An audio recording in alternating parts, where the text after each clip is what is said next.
افزایش بیکاری در افغانستان بیخی به اوج خود رسید. این سنا میبینی طرف میبینی که کل جای بیکاری سعی که وطندارا را برتان نشان بیتون در این سرک نشستن بیچاره.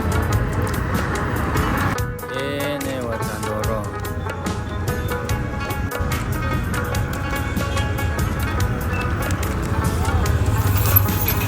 این سنا میبینی کل وطندارا بیکار نشسته وانا در این سرک نشسته وانا